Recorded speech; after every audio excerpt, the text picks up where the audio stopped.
July 1995. Shortened English Senior First Paper Get Ready. Start. Ladies and gentlemen, on behalf of the Government of India, I welcome you to this country. As you are very well aware, India has been associated with the United Nations during the last many years.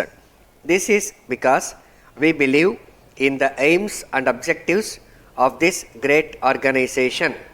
Of course, it is true to some extent that this world body has failed in its endeavors to bring about peace and progress in some parts of the world. But nevertheless, we believed in its usefulness and decided to support it in the hope that satisfactory results will come sooner or later. We are gathered here today to discuss about the various problems faced by the countries in Asia. During the last many years, these problems have been considered in the world context. As a result, these countries have been neglected. It was not considered important enough for as much attention to be given to it as was given to certain other parts of the world.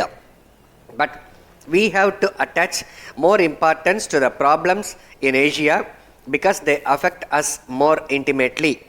As far as India is concerned, one problem which demands immediate attention is food.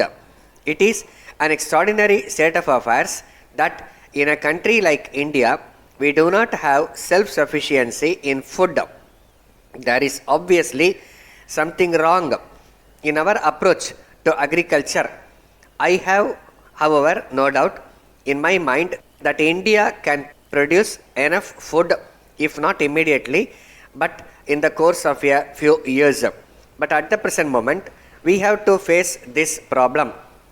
Of course, other urgent problems will also come up before you for discussion.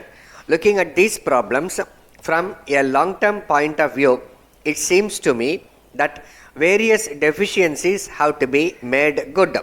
We have to increase our production, both agricultural and industrial, in order to see that the standard of living of our people is increased to a great extent. It is considered necessary that a country like India and other countries in Asia should be industrialized so that it can increase and modernize agricultural production. It is important in this context that advanced countries should help us in this process with capital equipments and their special experience. But in doing so, it is to be borne in mind that no Asian country will welcome any such assistance if there are conditions attached to it. We would rather delay our development than submit to any kind of domination by any other country. This is a principle which is accepted by everyone in India. I am sure that people in other countries in Asia also accept it. Now, I would like to say a word about population in India. A great deal has been said and written about our tremendous population. It is true that we cannot solve any problem if our population growth is not checked efficiently and as quickly as possible. Well, I have no desire for the population of India to go on increasing. I am all in favor of checking this growth. Finally, ladies and gentlemen, you have come to this country for the first time. I believe that one of the points you have to determine is the location of your temporary headquarters. Probably there will be the question of locating the regional office. It is for you to determine. But on behalf of the Government of India, I have great pleasure in inviting you to have your headquarters in India.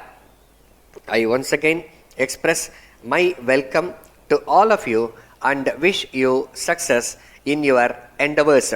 Letter from Messrs. Johnson and Company Limited, Madras, To Messrs. Patel and Company, Bombay. Dear Sirs, with reference to our order dated 2nd instant, we shall be glad if you will kindly let us know when we may expect delivery of the goods. We wrote to you on this subject last month, but up to this time we have not received any reply from you in the matter. We must have a definite promise of early delivery by return of post. Otherwise, we may have to cancel the order altogether, as these goods are urgently required and our work here is being delayed in consequence of their non-delivery. We are sorry to inform you in this connection that you are treating us very badly with regard to these deliveries. We also wish to inform you that unless immediate steps are taken to prevent such long delays, we shall be compelled to transfer our orders to another company who will treat us with more consideration. You have been supplying these goods for 6 years, and in the circumstances, we consider that we deserve better treatment at your hands. Apart altogether from this, we have been writing to you on the subject for the last 2 or 3 months, but our letters seem to have been absolutely ignored. We would therefore like to request you to look into the matter urgently and let us have a proper reply at once. Yours faithfully. Stop.